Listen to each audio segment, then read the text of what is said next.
Hi guys, the video you have seen remains about the vulnerable situation of urban floods. So, as India is ranked as a climate risk country in various reports by UN and other agencies, these are the grim remaining pictures that what is the future will be.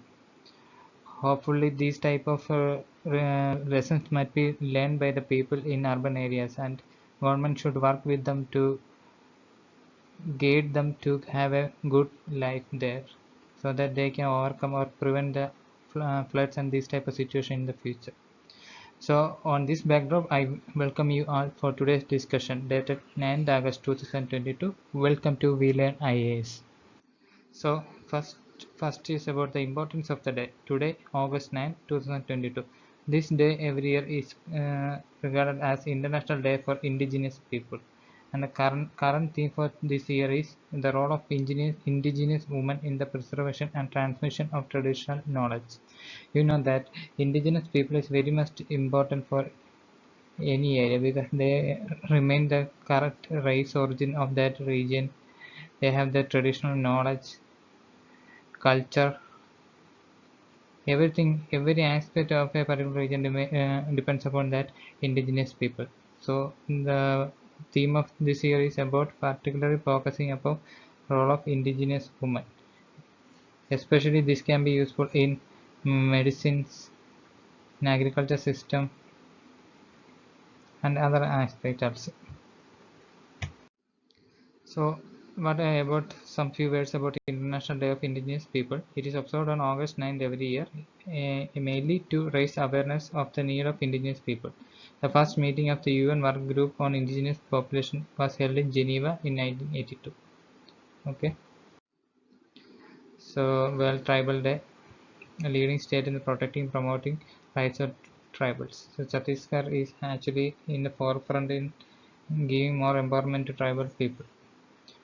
So what are the main priority area? First is on right over forest and agriculture land, then prioritizing their health, sustainable livelihood, investing in education, justice and preserving cultural heritage.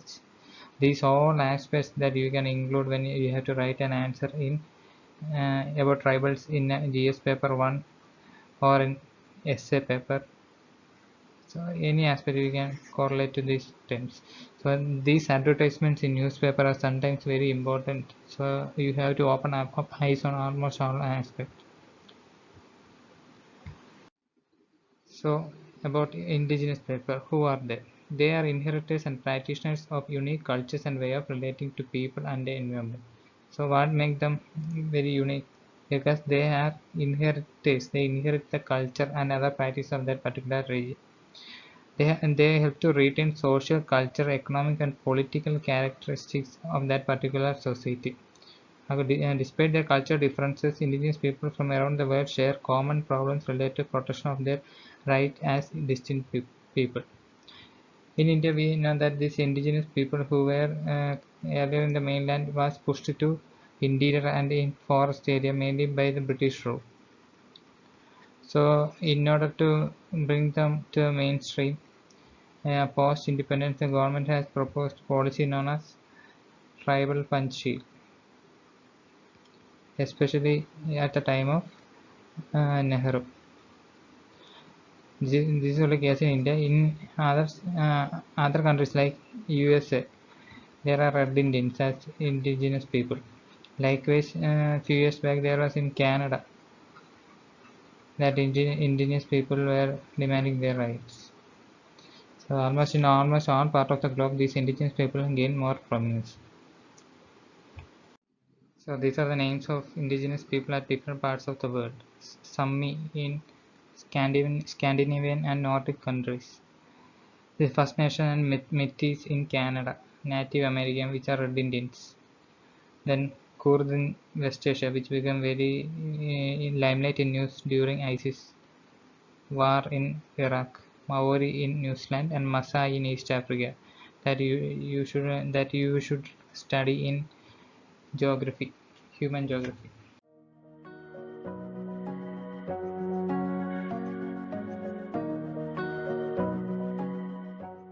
So the next news is about the rise in the levels of water in Krishna and Godavari catchment area. So as a result of this heavy rain in these areas, there is a rise in the catchment area of Krishna and Godavari, which is halting in the catchment area of Maharashtra, Karnataka, Telangana and Andhra Pradesh. So from this itself, we can know the run of these rivers is in these four states. So the news is about the rising level, and the Central Water Commission has forecasted it with the help of IMD also. And several mention about the tributaries like Indravati, Pranahida is given, and also several other tributaries like Manjira, Pranahida, Kadam, Pedavagu, etc. is given. So on this backdrop, we will just look into the basic concepts of the river system, tributaries and everything about India's river system. The first one is about the east flowing peninsular rivers in India. So these are some of the important east flowing peninsular rivers. First is Mahanadi River, then is Godavari River, then is Krishna River, Kaveri River, Penna River, Subarnarekha River, Brahmani River, Sharada River, Ponya River and Vaigai River. Okay. So we will look into the Godavari river system. So Godavari is considered as the largest river in peninsular India. It is also known as Dakshina Ganga. It is a very important. It is also known as Dakshina Ganga. So its basin extends to the following states. So its basin extends to Andhra Pradesh, Maharashtra, Chhattisgarh, Odisha, and to smaller parts of Madhya Pradesh, Karnataka, and Union Territory of Puducherry known as Haryana. So just remember this because in prelims it will help you to eliminate options. Madhya Pradesh, Karnataka and Union Territory of Puducherry known as Haryana. Whenever the river is given, it is very important to know the natural boundaries around it. If this is Godavari, in its natural boundaries there are Satmala Hills, then Ajanta Range and Mahadev Hills. So whenever there is a river mentioned, you should know what are the natural resources that are surrounding them. And the next aspect is about the origin. The river rises in the Trimbakeshwar in Nasik district of Maharashtra. So its total length is about 1465 km in India. This is a map of Godavari basin. Just look into some of the important tributaries of this basin like Penganga, Varda, Vainganga, then Dinsasagar is an important reservoir, Manchara, Indravati, etc. So the tributaries of Godavari. Just look into some of the facts about tributaries of Godavari.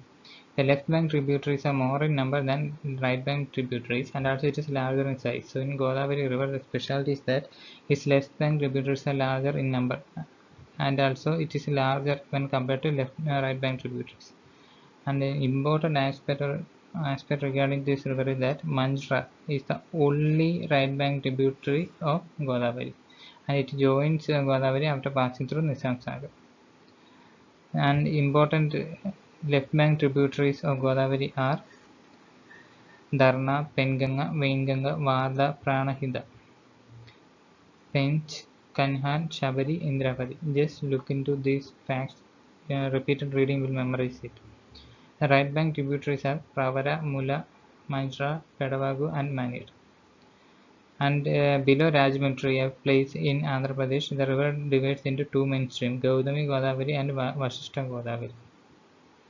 And the type of delta made by Ganga is of low bed type. It is an important aspect, mainly comes in river landform. Okay, it forms a low bed type and delta.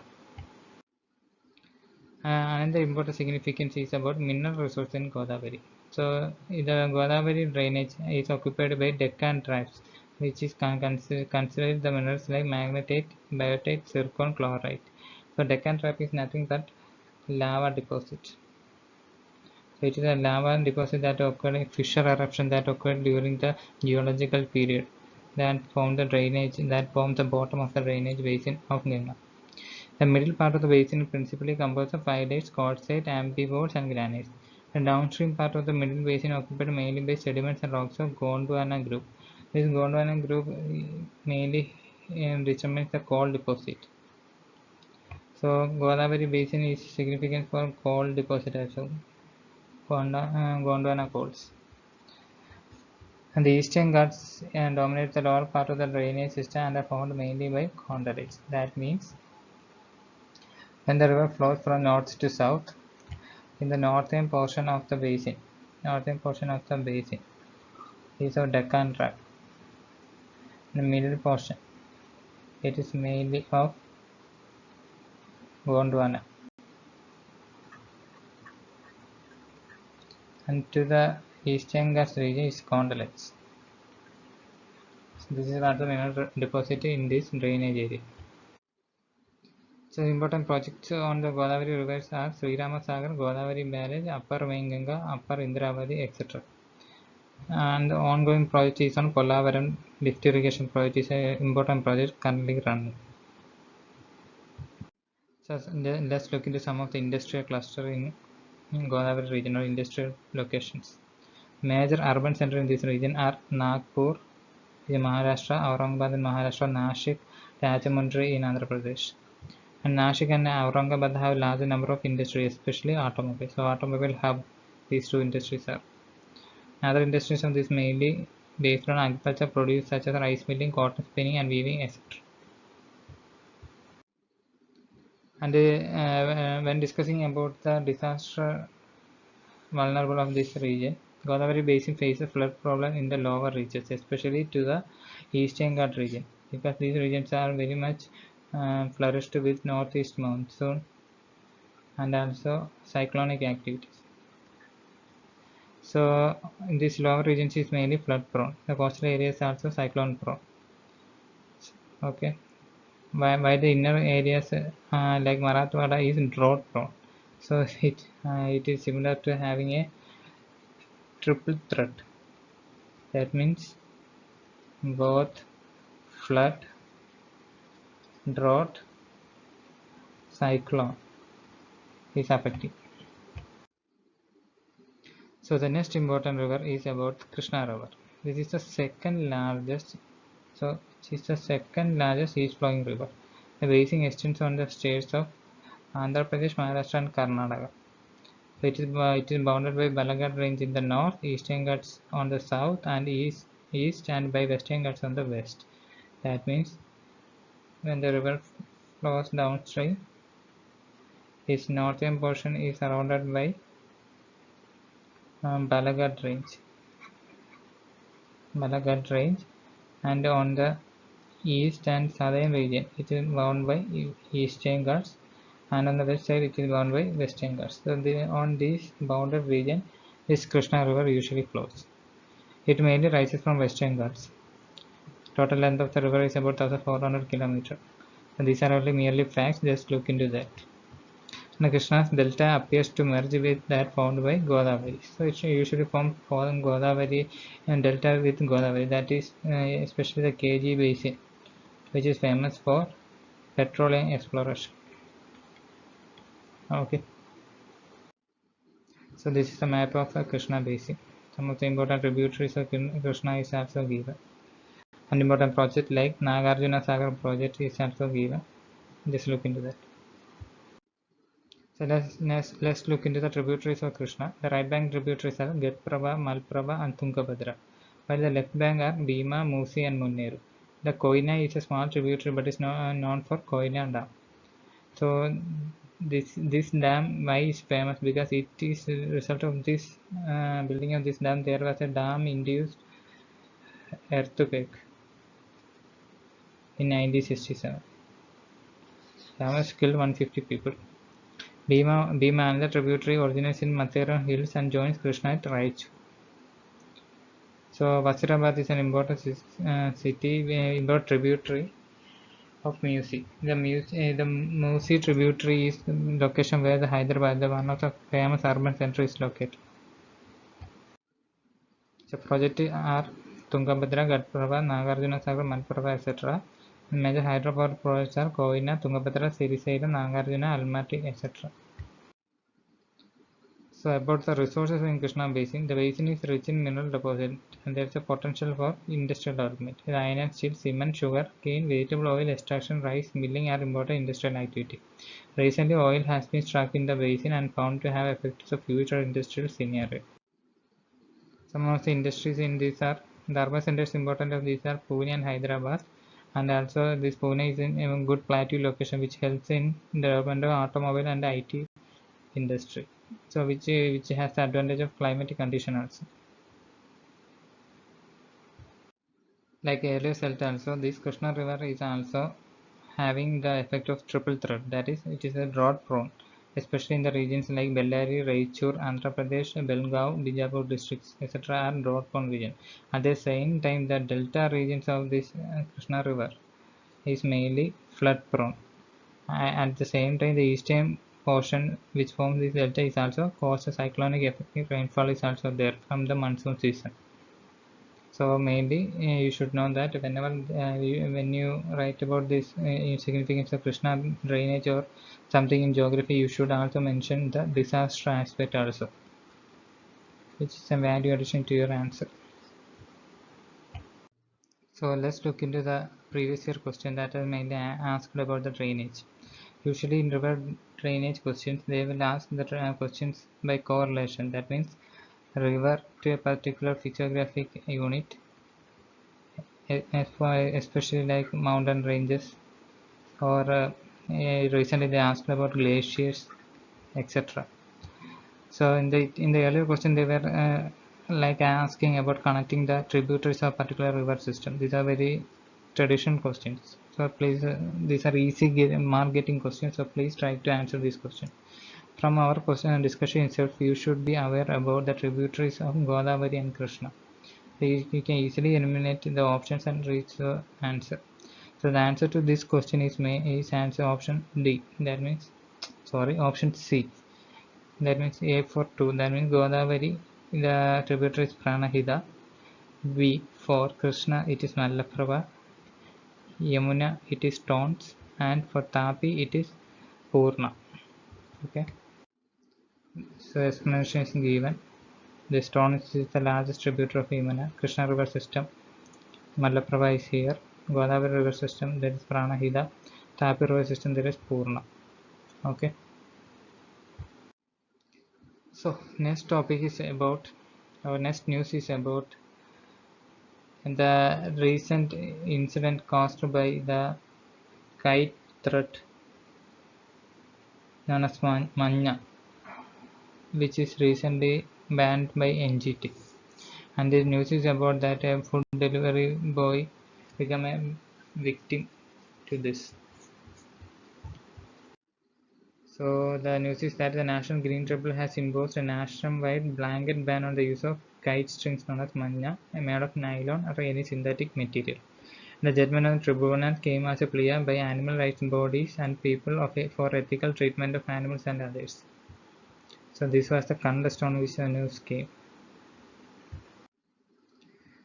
Why it made occur? Because the petition was filed by PETA and other contended manya possessors. They alleged that sometimes these strings coated with the sharp metal trap and kill migratory birds. So it is very much danger to this migratory bird, and also minor children are were engaged in cotton industry. That means child labor is also involved, which caused respiratory problem as they inhaled harmful substances which are detrimental to their health. So, what is the judgment all about? The tribunal has directed all states government to prohibit the manufacture, sale, store, and purchase use of synthetic manya or nylon thread and all other synthetic strings used for flying kites. It has ordered authorities across the countries to ban import of manya or nylon thread. From this judgment, you know how severe the crisis was. Okay. So on this backdrop, just look into some few facts about National Green Tribunal. The tribunal was established in 2010 and by a National Green Tribunal Act. So, what kind of a body is this? It is a statutory body. So, NGT is a statutory body. It is a specialized body equipped with necessary expertise to handle environmental disputes involving multidisciplinary issues. And it also includes enforcement of legal right applying related to environment and giving relief and compensation for damages. So it can give relief and also compensation and damages for persons also given by NGT. This is a very important critical fact in prelims. Which are the area or jurisdiction area of this NGT? So main jurisdiction area is Water Prevention Control Pollution Act 1974. That means any offences under this act is under NGT's jurisdiction. Air Prevention and Control of Pollution Act 1974. Then Environmental Protection Act of 1986, Public Liability Insurance Act of 1991, Forest Conservation Act and Biological Diversity Act. So these are the important acts for NGT to have their jurisdiction, and NGT is guided by the principles of natural justice, that is not by procedure laid down by Code of Civil Procedure. That means they follow certain principles that encoded in the natural justice axiom, and they do not follow any Code of Civil Procedure. So they are a little bit more flexible than regular court hearing. It is mandated to make individual for disposal or application finally within 6 months of filing. So it mainly tries to dispose the case within 6 months of its filing.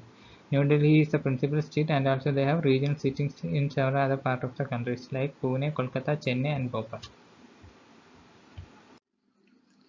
So just look into what is the main severe crisis through this small video. Just go through it. Okay.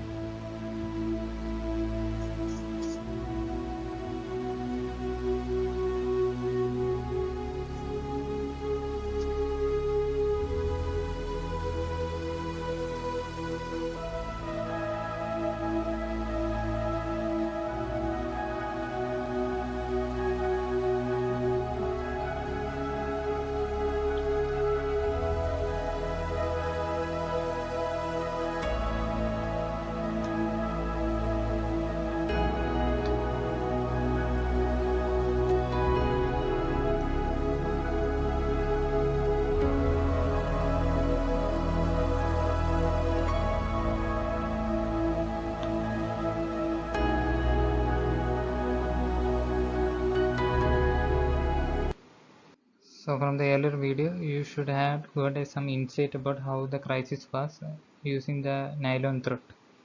So now let's look into the other news. Other news is about something related to an ethical paper issue. That means there was a call by CM of Delhi, Arvind Kejriwal, that it is time to take pledge against nepotism. Okay, so he was asking the Prime Minister Narendra Modi that there should be a pledge should be taken by the citizens, especially in the event of Independence Day, and also in the public administration system also this should be carried out. On this backdrop, just look into what is this the concept of nepotism, how it is becoming a malaise in our public administration, and what are the different types of nepotism, etc. So what is this nepotism? Nepotism, if we define that, it is an act of favoritism in appointing or giving an opportunity to work in various fields of human endeavor, including politics and economics. Currently, I usually hear this term regarding this term nepotism was famous in Bollywood. Recently, after the Sushant Singh Rajput issue, this term was very much there in the nepotism. It is nothing but you know that when there is a king or any influential person, he has some supporters or some influence around him. They form a cage like structure around him, means they protect them or support them from all angles. So they prevent the entry of any foreigners to this particular circle. So they form a caged oligarchy, or they form their own sphere of influence and prevents others from entering that sphere of influence. Such an act of favoritism that prevents the outsiders to get into what the area of action is known as nepotism. In India and other third world countries, they face the issue of nepotism in every field, and it is a main cause for populism, corruption, etc. So the nepotism in turn will lead to other actions like populism, corruption, and other things, mainly hampering the smooth functioning of our public administrative system. So when you trace the root of nepotism, it has a social origin. Human species has been nepotistic in the sense that it has been passing its socio-economic political legacy to its next generation. Humans try to control the sources of prosperity, may it be movable or immovable, mainly for their social status, political power, etc. The divine theory of kingship, we know that divine theory of kingship which prevailed in the ancient and medieval ages, considered as ethical and natural. So from these theories or axioms, this nepotism has its philosophical origin.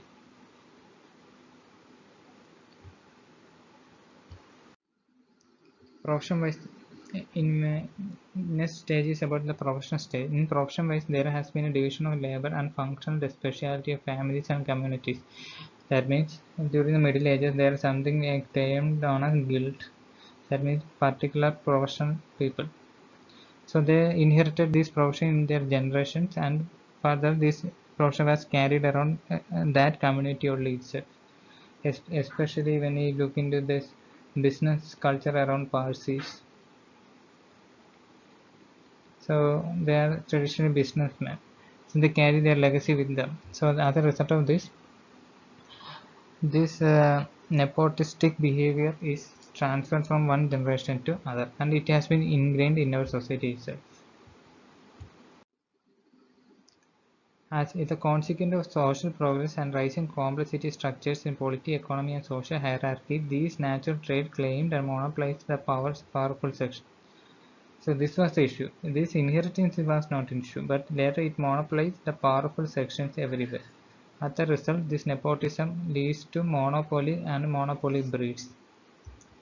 So against this, there was several awakening in the modern age, like Renaissance, Enlightenment, etc., which was against the church. So in modern age also, this nepotism is almost seen in almost every field, like business, public administration, in film, everywhere you should see this nepotistic behavior.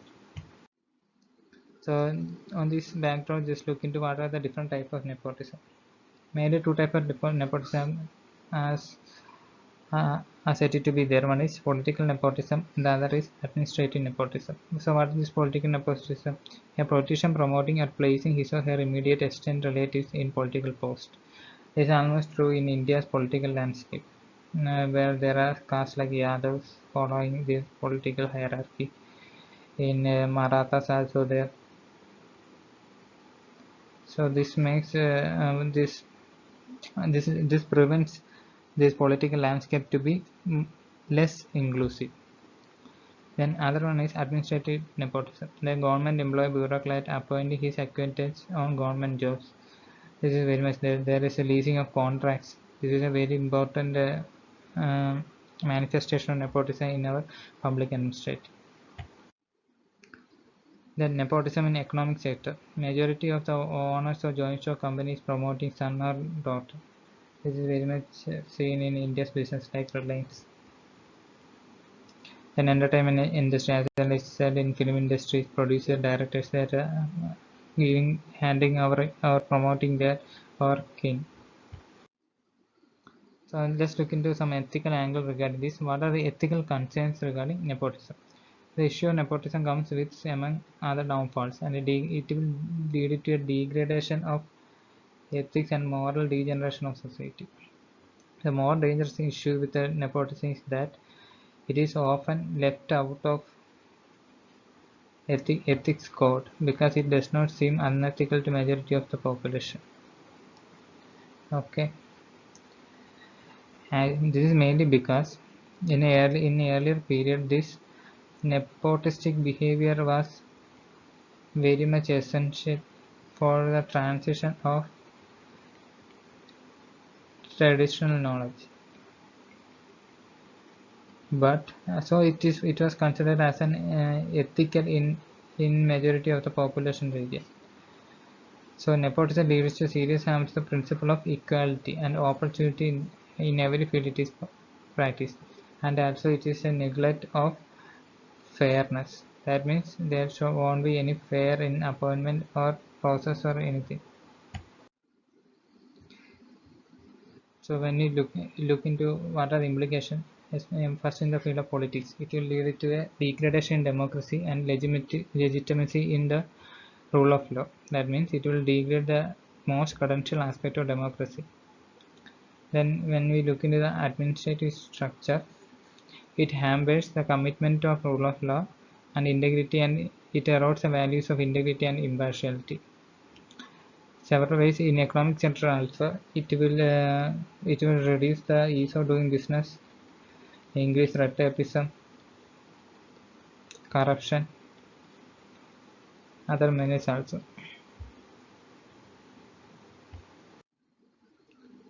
So that was the topic about nepotism. Next topic is a small editorial discussion about launching of National Tribal Health Mission. So on this occasion of uh, Indigenous Day people, this topic gains very much relevance. So just look into some aspect about the tribal life and the significance or need of National Tribal Health Mission, etc. So what is the contest? First time since independence, a tribal president, that means our current president Draupadi Murmu, she is the president, which made that a tribal president to be a reality in India. It is a positive signal that is given to the tribal people, especially such a person in such a eminent position is a very positive signal always. So just look into the distribution of tribal people in India. There are about 11 crore tribal people in India, especially designed as scheduled caste in census 2011. This almost constitutes about 8.6% of India's population. Okay, this was the context on which this article was came into the news. So let's look into what is the grim picture of the tribals at the moment. A study published by The Lancet, titled as Indigenous and Tribal People's Health, found that India held the inglorious distinction of having the second highest infant mortality rate among tribal people, next to only Pakistan. So, the report published by Lancet highlighted the grim picture of having the second highest infant mortality rate among tribal people. And the first national report on the state of India's tribal people's health was submitted to the Government of India by Expert Committee on Tribal Health. So this report was also pathetic and not promising. So just look into what are the main issues that such a grim picture came into being. Firstly, the tribal people are concentrated in 809 blocks in India, such area is designated as scheduled area. However, more unexpected finding was that half of the India's population, nearly 5.5 crore, lie outside this scheduled area. So usually government policies and everything is focused upon these scheduled areas, but 75% of this tribal population lives outside these scheduled areas. So this leads to lack of targeting among tribal people on various policy front. The second about this health status of tribal people is that it, also there was certain improvement in the tribal's health from National Family Health Survey first to this fourth survey in 2014, but the percentage of excess of under 5 mortality among scheduled tribes compared to others have widened. That means the under 5 mortality rate, which is an indicator of malnutrition, hunger, etc. among tribal people. So when I visited a tribal hamlet, there was a scene like they were hunger because of lack of food. At the same time, they had certain other provisions like TV, mobile phone, etc. So having these things without food is nothing than glorifying the hunger or glorifying poverty. And the third factor is that child nutrition is 50% higher in tribal children compared to 28% in others. Fourth is several other infectious diseases like malaria and tuberculosis is very much spread among these tribal populations. And the fifth is the aspect of malnutrition. Especially this malnutrition leading to several other epidemic diseases like malaria or other mortality among the tribal population. And sixth aspect is that tribal people heavily depend on government-run public health care institute. You know that these tribal people mainly have the hamlet in inaccessible location, so their accessibility is a main issue there. So they mainly depend upon primary health centers and other government hospitals. We already know the situation of government hospitals. So among the and around these tribal areas, it is very much pathetic than compared to other areas, especially the urban areas and village level areas. So what can be done and what are the future roadmap for this? Firstly, there should be a national tribal health action plan with a goal to bring the status of health and health care at par with other state averages. And second is the committee just constituted suggested 80 measures to address the 10 priority health problems like healthcare gap, human resource gap, and other governance gap, etc. And there should be a clear focus on that. Third, the committee suggested allocation of additional money as per the per capita government health expenditure. So more allocation should be given. This was also suggested in the National Health Policy of 2017. So if we follow these steps and we promote that tribal's health, we can revolutionize the health of around 11 crore tribal people, and India needs to demonstrate in them to a democracy of caring solution to their wounds. Okay. So just look into some of the basics about tribals. What are the main characteristics of tribal society? They are mainly the indigenous people.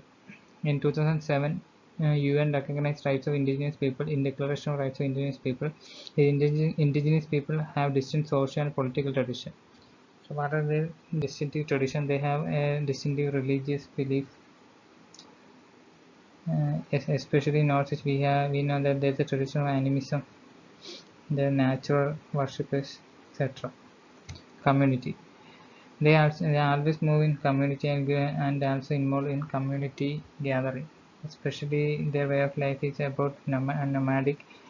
There are some tribes that are nomadic, and some are actually hunter-gatherers, which traditionally they follow, especially in island countries like island parts of the country like Andaman and Nicobar Islands. They always share in a community life.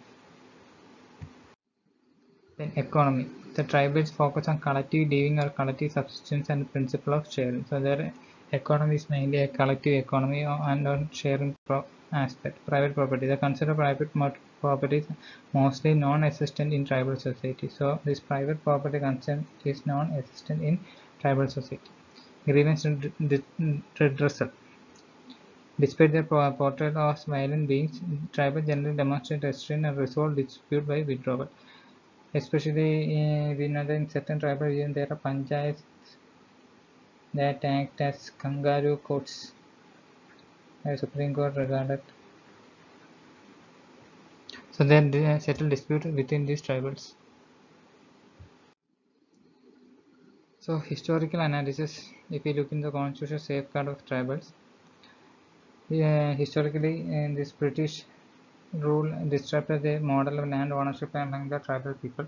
So they were given scheduled tribe status of forced independence in order to safeguard their traditional culture and their way of life. So some of the protective safeguard is education safeguard like Article 15 Clause 429 of our Constitution. Safeguards for employment, Article 16 Clause 4 320 Clause 4. Territorial safeguards like Article 19. abolition of border level like Article 23, protection from social injustice and all form of exploitation like Article 46. Then political safeguard, reservation is allocated for scheduled tribes in Lok Sabha and Legislative Assembly like Article 330 and 332. Appointment of ministers in charge of tribal welfare, like special provisions for tribal rich states like Nagaland, Assam, Manipur in Article 371, 71 clause A, 17 clause B. Then development safeguards. They are given and they are promoted education and economic interest. Grants are given to them. Prohibition of discrimination, especially on the backdrop of Article 15 of the Constitution. Then advancement of social and education backward tribes. Then institutional development like National Commission of Scheduled Tribe, which was given constitutional status in by Article 338 Clause A of the Constitution. Some of the statutory rights given to these tribals are Forest Right Act, which gives ownership to both individual right and also to collective right. Then Protection of Civil Rights Act, it mainly prohibits the discriminatory trends among the tribes. Then SC and ST Prevention of Atrocities Act, it mainly gives relief and rehabilitation to victims of these atrocities among scheduled tribes and scheduled caste. Then Panchayat Extension to Scheduled Area Act. This is known as PESA Act, which extends the provision of 73rd Constitutional Amendment to the scheduled areas of the Constitution. So this was all about the article regarding tribals. And finally, there was some happy news from the sports side. There was a golden finish by India in the Commonwealth Games, with PV Sindhu getting a gold in badminton, and also Lakshya Sen winning single titles and Chirag Shetty and Ankish taking the honors in men's doubles. Okay, India signed off with 22 gold medals in 22 gold medals. It is the fourth best show in terms of gold medals. Australia was the most dominant nation with 67 gold, 10 more than England. So Australia was standing in the front in the Commonwealth Games. Okay, so this was all about today's discussion. Hope you enjoyed it. So kindly subscribe to our channel for the future updates and further discussion. Thank you so much.